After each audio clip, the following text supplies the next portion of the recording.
Play.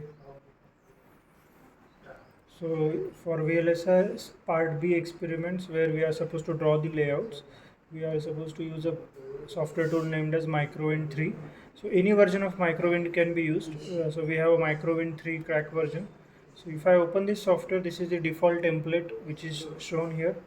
The first row is a toolbar showing all the options, and the second row is a shortcut. So all these options which are shown in the shortcuts are available here also in detail with multiple other options. Like if you can see MOS characteristics, the same option is also available here.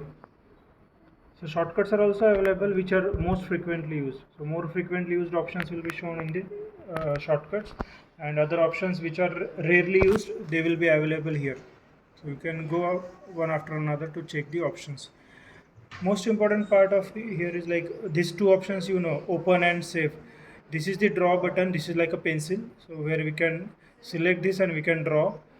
Gun is for delete. If I have designed anything, I can delete that option. This is for copy paste. This is for move, like we can stretch any part of a area, or we can move a component from one place to another place from this option. Zoom in, zoom out are there. All button is there to accommodate entire diagram in one screen. So I will show all these options. This is to check the whether there are electrical nodes are available or not, wires are required or not. So for our experiment we don't need this. If we have multi-layer PCB designing, that time we can use this. This is the play button which we are going to use to run our simulation. This is the scale to measure the distance between one area to another area. It shows the levels. So if I don't need, I will click on gun, I will delete it. So it will get deleted, it will get reversed. Okay, I have to turn off the rural, then it will go. Okay, then this is cut section view. Like if I have designed in a diagram and I want to see cross sectional view, उसको cut मार के वो कैसा दिखेगा, जैसे burger को आप काटोगे तो अंदर क्या है वो दिखेगा. In the same way we have this option cross section view. 3D view is also there which will show you three dimensional view of your structure. DRC is design rule check. वो आपको error दिखाएगा, जैसे आप compile करने के बाद errors और warnings देखते हो, वो देखने के लिए we have this button. We have a text message to type. अगर आपको लेआउट को नाम देना है, आपका खुद का नाम देना है, आप ये टेक्स्ट मैसेज यूज़ कर सकते हो. ये इंटरकनेक्शन लेयर्स है, मल्टी लेयर पीसीबी में काम आएगा. We are not using this option, neither we are going to use this option because we are going to have single design. We have a MOS characteristics option also if you want to have IV response, current versus voltage, that also we can see. This is the most important part which will require for all our experiments. This is called as palette. It is like a paint box. So this paint box, this is palette. If I close this, you can use this button to turn it on, palette. So it will open this window. From this window we are supposed to draw everything. So suppose I want to do first experiment of inverter. Then we have these output devices present here. We have some components here: transistor, capacitors, inductor, resistors. We have VDD supply, power supply. Okay, of low voltage, of high voltage. For our practical, we need low voltage only. We have ground terminal also. Input and output. Output is shown by a visible node. एक आई जैसा symbol है, आँखों जैसा symbol है, वो output के लिए. ये स्क्वायर वेव है इनपुट के लिए. तो आप सिलिकॉन का कोई भी सेमीकंडक्टर डिज़ाइन करने के लिए जो जो मटेरियल लगता है वो सारा मटेरियल यहाँ पे अवेलेबल है. P plus diffusion, N plus diffusion. So ideally what is expected that you will draw like this. N plus diffusion लिया, उसके अंदर P प्लस डिफ्यूजन के लेयर्स बनाए. Like this you have to draw a box, right. Then if you want a gate terminal, तो gate terminal के लिए ऐसे polysilicon add करना पड़ेगा. तो this is the actual ideal steps to do. But to avoid long delay we can use shortcuts also. So मैंने क्या किया, डिलीट किया. मैंने गन सिलेक्ट करके डिलीट कर दिया drawings. What are the shortcuts, how we can design NMOS and PMOS directly. यहाँ पे एक बटन है, सिलेक्ट दिस. यहाँ पे लिखा है एनमॉस. एनमॉस की विड्थ और लेंथ कितना चाहिए आप ले सकते हो. बाय डिफ़ॉल्ट रखा तो भी चलेगा, कोई प्रॉब्लम नहीं है. सो select here NMOS option and click generate device. If I click generate device, मेरे माउस के साथ वो अटैच रहता है. जहाँ पे मैं क्लिक करूँगा एनमॉस आ जाएगा. Then go for this, select PMOS, generate device, again place. तो मैंने ऐसा पीमॉस रख दिया, एनमॉस रख दिया. अब इन्वर्टर में क्या होता है, पीमॉस और एनमॉस दोनों को कनेक्ट करना है. सो दोनों को कनेक्ट करने के लिए I want this metal to gate connected to this metal, and ये पॉलीसिलिकॉन जो है गेट टर्मिनल, ये गेट टर्मिनल इसके गेट के साथ शॉर्ट करना है.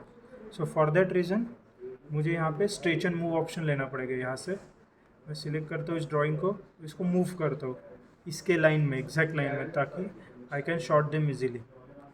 उसके बाद फिर से stretch and move button click करके मैं ये शॉर्ट करने इसलिए स्ट्रेच कर देता हूँ. अगर आपको स्ट्रेच एंड मूव डिफिकल्ट जा रहा है, you can draw also. Select करो यहाँ पे हमारा पॉलीसिलिकॉन, ये रेड कलर का, जो यहाँ पे रेड कलर है, and you can just draw, drag and drop type, ऐसा भी आप बना सकते हो. सिमिलरली वो अगर ये करना है तो ये वाला ऑप्शन है stretch and move. Select this, border पे क्लिक करो तो वो वाला बॉर्डर स्ट्रेच हो जाता है ऐसे. तो जिस भी बॉर्डर पे क्लिक करोगे, जैसे मैं ये हॉरिजॉन्टल बॉर्डर पे क्लिक करूँगा तो वो हॉरिजॉन्टली स्लिप हो जाएगा. Getting? So this you have to do. अभी ये मुझे इतना नहीं चाहिए, फिर से मैं स्ट्रेच करके वापस अपने ओरिजिनल पोजीशन पर रख देता हूँ. नेक्स्ट इतना मैंने करने के बाद मुझे नेक्स्ट क्या करना है, वीडीडी लगाना है. वीडीडी कहाँ पे लगाएंगे? एक तो लगाएंगे इस सबस्ट्रेट लेवल पे, और एक लगाएंगे इसके वीडीडी को, जहाँ पे हमारा PMOS का सोर्स टर्मिनल वीडीडी को जाता है. सो वीडीडी ले लो, सोर्स को लगा दो, हो गया. उसके बाद ग्राउंड लगाना है, तो वीडीडी के बाजू में 3 नंबर पे ग्राउंड है, ग्राउंड सेलेक्ट करो, ग्राउंड लगा दो, आ गया ग्राउंड.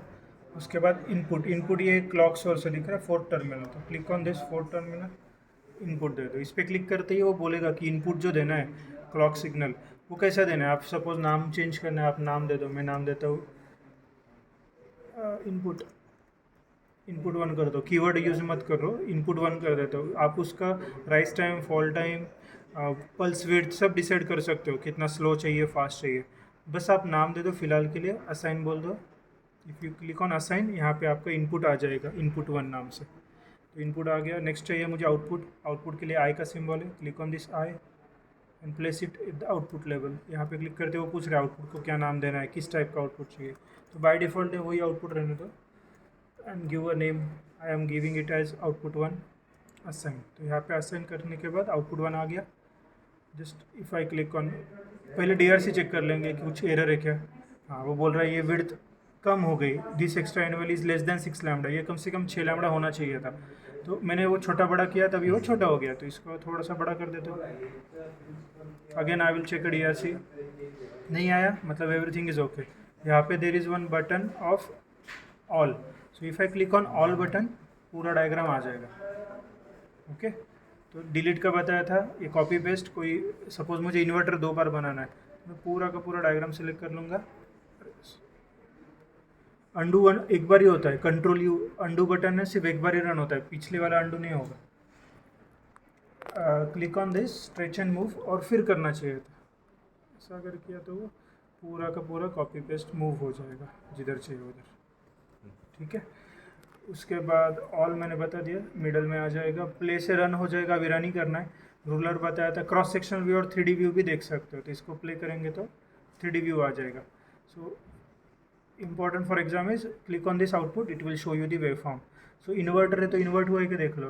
लॉजिक 1 के लिए लॉजिक 0, लॉजिक 0 के लिए लॉजिक 1. ये इनपुट का वेवफॉर्म है, ये आउटपुट का वेवफॉर्म है. You can change the interval also. जैसे ये 5 नैनोसेकेंड का इंटरवल है, इसको आप चेंज कर सकते हो. यहाँ से 10 नैनोसेकेंड करो, रीसेट बटन दबा, वो फिर से वेवफॉर्म आ जाएगा 10 नैनोसेकेंड इंटरवल के. अब आपको मेजरमेंट क्या करना है, ये जो वैल्यूज़ आए ना rise time and fall time के. सो राइज टाइम 6 पिकोसेकंड है, फॉल टाइम 2 पिकोसेकंड. ये वैल्यूज़ आपको एग्जाम में लिखने पड़ते हैं कि राइज टाइम इतना है, फॉल टाइम इतना है.